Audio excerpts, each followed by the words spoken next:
मेरा नाम एस कुशवाहा है, सुरेंद्र सिंह कुशवाहा। मैं बीएसएफ से आईजी बीएसएफ से रिटायर हुआ हूँ 2004 के अंदर, फरवरी 2004 में। 1963 में मैंने आर्मी में कमीशन लिया था, राजपुताना राइफल्स में मैंने सर्व किया। उसके बाद में फिर मैंने बीएसएफ ज्वाइन की। बीएसएफ जब रेज़ हुई थी तो कुछ आर्मी के ऑफिसर्स को लिया गया था, तो उसमें हमने सर्विस ज्वाइन की लगातार। फिर 1975 में मिज़ोरम के अंदर मिलिटेंसी के टाइम पे आईजी, डीआईजी, एसपी, गवर्नर, इनको गोली मारी गई, तो फिर हमें सेलेक्ट किया गया था, कुछ लोगों को 5-6 हुआ। तो एज एआईजी पुलिस वहाँ रहा मैं 5 साल। 5 साल के बाद हम फिर रिवर्ट कर गए बीएसएफ में, और फिर 2004 जब मैं रिटायर हुआ हूँ तब तक मैंने बीएसएफ में ही सर्विस किया।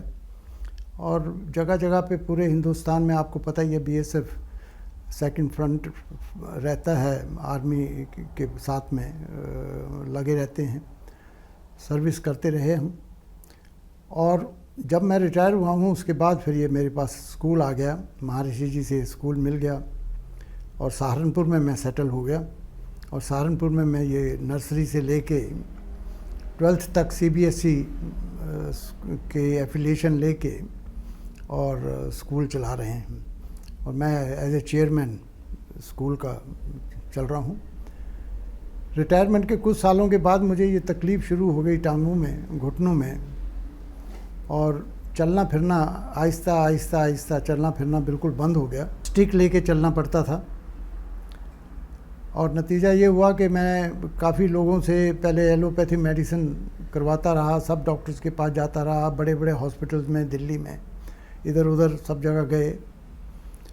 सब ने मुझे यही सलाह दी कि साहब आप जो है, आपको घुटनों की रिप्लेसमेंट की ज़रूरत है, उसके बिना कोई चारा नहीं है। लेकिन थोड़ा सा टाइम पास होता रहा इसी तरीके से सोच में। फिर एक दफ़ा मेरा चैनल के ऊपर मेरे को हकीम जी, सुलेमान खान, इनका लेक्चर मैंने सुना, और इनको देख के मैं बड़ा इम्प्रेस हुआ बॉडी लैंग्वेज से और इनके बात करने के तरीके से।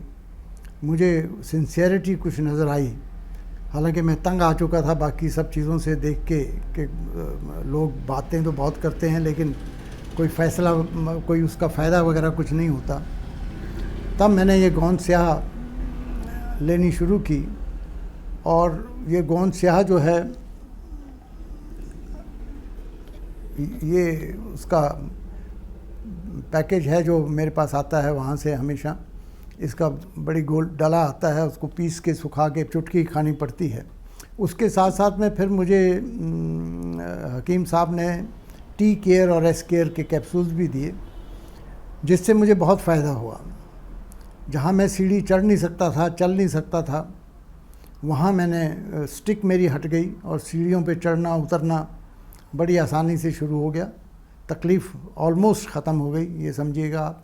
वरना मेरा स्कूल का राउंड लगाना, टीचर्स को के पास जाना, उनसे मीटिंग्स करना ऑलमोस्ट बंद सी हो गई थी। बस सिर्फ ये था कि प्रिंसिपल को अपने ऑफिस में बुला के जो कुछ बोलना होता था बोल देते थे, लेकिन बस वो पहले वाली बात ख़त्म हो गई थी। नेचुरली स्कूल के ऊपर भी इस चीज़ का बड़ा असर पड़ता है, लेकिन अभी मैं अपने पहले वाली हालत में वापस आ गया हूँ। बहुत बहुत शुक्रिया है हकीम जी का, भगवान उनको लंबी उम्र दे और इसी तरीके से वो सेवा करते रहें। मैं तो बहुत लोगों को मैंने रेफ़र किया है, उनको नंबर दिया है, रेफ़र किया है हकीम जी के पास में।